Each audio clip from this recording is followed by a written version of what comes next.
Hey, I'm Trey. Today's story proves that your life is actually cheap. Just because the majority of us treat each other as human beings doesn't mean that some people actually see us as humans. I enjoy doing research on serial killers, and this is what compelled me to start this channel. Question: how do you feel knowing that there are some strange people out there who don't feel that you deserve your life? Please leave your responses and comments in the comments section. Well, if you're ready, let's get started. 1896, in the country of Argentina, life was extremely cheap. Poverty was rampant all over. Many people were unable to feed themselves or their families. Many families were looking to downsize, but there was no such thing as a proven contraceptive. Abortions were illegal at the time, but that didn't stop them from happening. Half of the women who had abortions, which were mostly done by midwives, ended up dead from blood loss or infertile. People would go to midwives, who were predominantly women, when they couldn't afford to go to a real doctor and assist with their childbirth.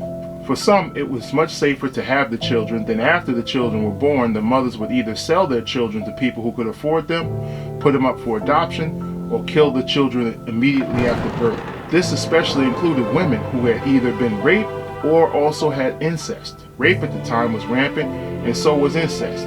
Since most women didn't have any rights, these incidents weren't seen as crimes. So naturally, those babies were at the bottom of the survival list. Some people out there who just discard their babies like stuffed animals. I wonder how they sleep at night. This caused it to be normal for dead babies to be found everywhere. You could hide a body throughout the community. Trash cans, sewers, buried in yards, tossed along the roadsides, etc. A man working at the junkyard, whose job was it to sort out the salvageable trash from the non-salvageable, found the body of a dead baby. Like I said earlier, this was a common find, but this situation was a bit more unique. The baby had been dismembered. Not only did they kill the poor baby, they tortured the baby. The head was separated from the torso, the arms as well as the legs. The head also looked as if it were bashed in. This disgusted the man so much, in fact, that he felt compelled to contact the police. When they arrived, the investigators did a search of the mound of trash, searching for other bodies or evidence with no results. 2 years later, in May, at the same trash dump, another body of a baby was found. This one had signs of head trauma, much like the last baby, but an autopsy had shown that the child had burns all over its body that were in the shape much like of a charcoal grill. An autopsy was completed and the baby was found to have been killed by strangulation. Because there was no such thing as DNA research at the time, they had no evidence to connect it to anyone. The driver of the garbage truck did recall that the body was wrapped in a large burlap tarp, and he remembered the location where he collected it. When the police went to the house and spoke with the residents, a man by the name of Cartero admitted to seeing the dead baby, but didn't tell the authorities for fear of being implicated.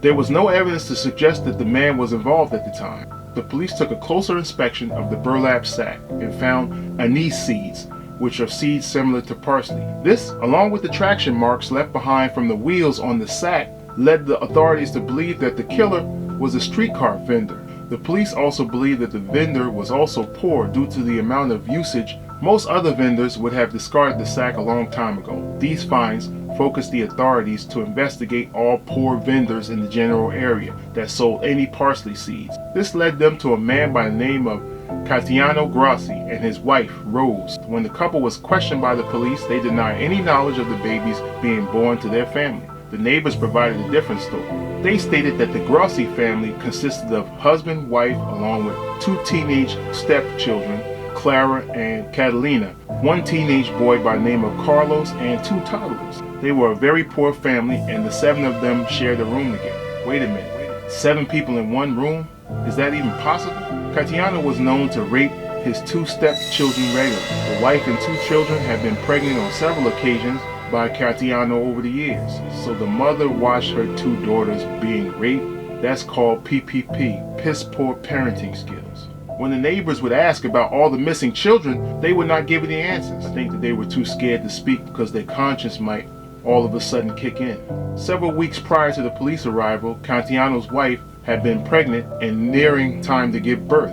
She hadn't been seen for a couple of days, and then she went walking around normal and not pregnant anymore, with no baby in sight. The following day, the police did a search of Catiano's home, and another dead baby was found in the trash bin wrapped in a burlap sack. Catiano told the authorities that the baby belonged to his son Carlos and stepdaughter Clara. so he rapes his two stepdaughters and blames it on his son. He also stated that he found the baby in a trash heap outside and brought the baby home. When he did this, his stepdaughter Clara requested that he kill the baby because it annoyed her. The police brought Catiano in for questioning, and he eventually confessed to having sex and impregnating his stepdaughters, Catalina once and Carla 4 times. Each time, Catiano killed each child because he couldn't afford to feed any more children. He will not confess to the missing child from his wife's pregnancy, nor the rape of his 2 stepdaughters, stating that it was always consensual. All the family members told the authorities that Catiano wouldn't allow any say-so when it came to having sex or with the pregnancy. They felt obligated to do whatever he instructed them to do. The family was forced to watch him strangle the babies to death